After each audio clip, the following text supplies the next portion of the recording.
บทหัดแต่งหรือว่าบทวิเคราะห์ใส่หากินในทางใด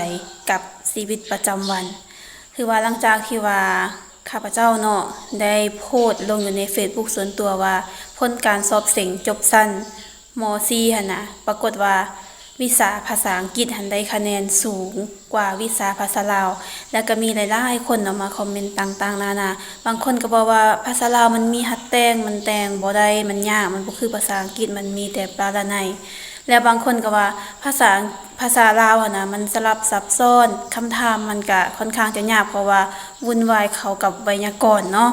แล้ววันนี้จะมาเว้าเกี่ยวกับเรื่องของภาคแต่งเนาะหรือว่าบทวิเคราะห์ต่างๆคืออยากจะบอกว่าความจริงแล้วหั่นนะภาคแต่งหรือว่าหัดแต่งหรือว่าบทวิเคราะห์หั่นบ่ได้มีแต่วิชาภาษาลาวหมายถึงว่าทุกๆภาษาก็มีคือการหัดแต่งนะบ่ว่าจะเป็นภาษาอังกฤษภาษาไทยก็คือกันถ้าว่าบ่เชื่อเนาะพวกน้องหรือว่าพวกเฮาทุกคนลอง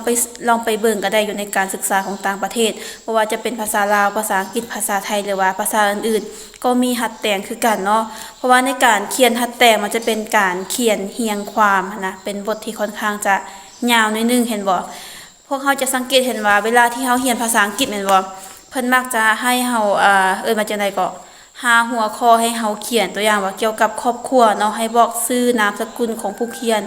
แล้วก็ชื่อนามสกุลของอ้ายเอ้ยน้องของพ่อแม่พร้อมทั้งบอกอายุอาชีพบอกลักษณะรูปร่างต่างๆหรือแม้แต่บอกว่าเฮ็ดเวียกหยังอีหยังต่างๆหั่นนะพวกนี้เพิ่นเอิ้นว่าเป็นหัดแต่งหรือว่าเป็นการเขียนเรียงความจริงนะหัดแต่งมันก็บ่ได้ยากบ่ได้สลับซับซ้อนขนาดนั้นเนาะต่างแต่ว่าเมื่อมาฮอดชั้นมัธยมเนาะปีที่4หรือว่าชั้นมต้นเนาะมันค่อนข้างจะยากขึ้นหน่อยนึงแล้วเมื่อมาฮอดชั้นม6ม7มันก็จะยากขึ้นไปในแต่ละระดับเนาะวันนี้บทวิเคราะห์ก็จะมีหลายแบบเนาะจะเป็นบทวิเคราะห์ตัวละครบทวิเคราะห์บทเรื่องต่างๆเรื่องที่เฮาได้อ่านเนาะแต่ว่าความจริงบทวิเคราะห์บรรทัดแต้มมันจะบ่ค่อยยากปานใดแต่ว่าก็ต้องยอมรับว่าสมัยตอนที่ว่าอาจารย์ยังเรียนหั่นนะยังเรียนอยู่ชั้นมัธยมหั่นนะแต่ว่าในชั้นประถมเนาะบทวิเคราะห์มันจะเป็น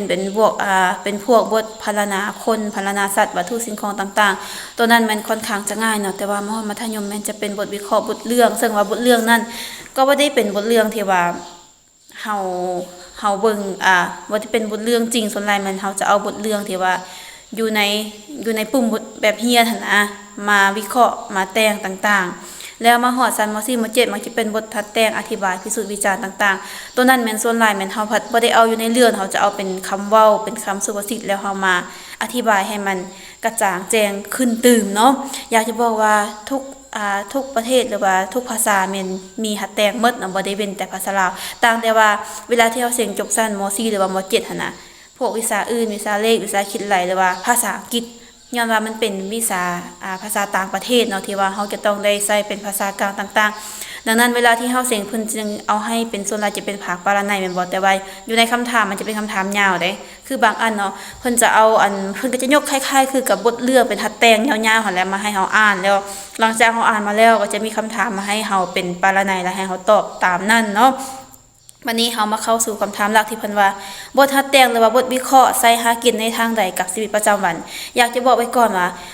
มันจะคือว่าในสมัยก่อนเนาะมันจะบ่ได้แบบหากินได้โดยทางกงเนาะสำหรับบทวิเคราะห์หรือว่าในการแต่งหัดแต่งต่างๆแต่ว่ามันเป็นว่าหยังมันเป็นพื้นฐานมันเป็นจุดเริ่มต้นในการสร้างให้เฮาเข้าใจในสิ่งต่างๆได้ง่ายขึ้นเนาะคือที่บอกไปหั่นแหละบทหัดแต่งหั่นน่ะเฮาจะอธิบายบางสิ่งบางอย่างหรือว่าหัวข้อใดหัวข้อหนึ่งให้มันก็จะแจงจางขึ้นตื่มอีกหั่นน่ะคือตอนเฮาเรียนอยู่ในมัธยมต้นหรือว่าปลายหั่นน่ะเฮาบ่เข้าใจเลยเกี่ยวกับการหัดเรียงความอย่างต่างๆบัดเวลาที่พวกเฮาเรียนจบไปพวกเฮาจะเข้าใจได้เลยว่าบทหัดแต่งมันเป็นแนวนี้มันบ่ได้ยากเลยมันง่ายมันเพียงแต่ว่าให้เฮาอธิบายไปเนาะแล้วมันหากินในทางใดบัดนี้ส่วนใหญ่มันจะใช้ในการเรียนการสอนเนาะการเรียนการสอนก็คือผู้ใดที่ว่าเก่งหัดแต่งเก่งในการวิเคราะห์ต่างๆก็จะไปเฮ็ดเวียกหรือว่าไปเรียนครูเนาะแล้วก็เอามาใส่มาสานต่อในการสอนนักเรียนต่อไปแล้ววันนี้อันที่2ส่วนใหญ่จะเป็นในการเขียนเนาะ